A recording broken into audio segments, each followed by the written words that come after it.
بسم اللہ الرحمن الرحیم۔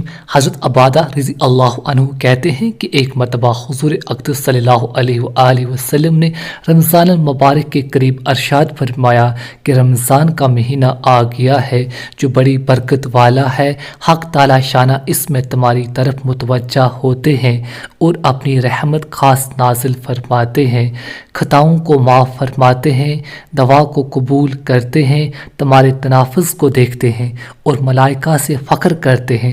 پس اللہ کو اپنی نیکی دکھاؤ، بد نصیب ہے وہ شخص جو اس مہینے میں بھی اللہ کی رحمت سے محروم رہ جائے۔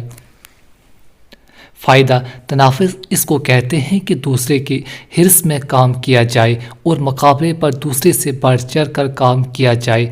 تفکر اور تقبل والے آئیں اور یہاں اپنے اپنے جوہر دکھائیں۔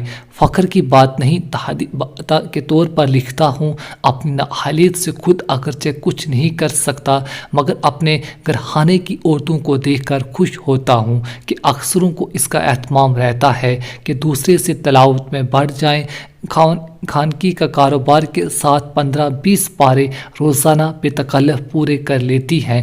حق تعالی شانہ اپنی رحمت سے قبول فرمائے اور زیادتی کی توفیق عطا فرمائے۔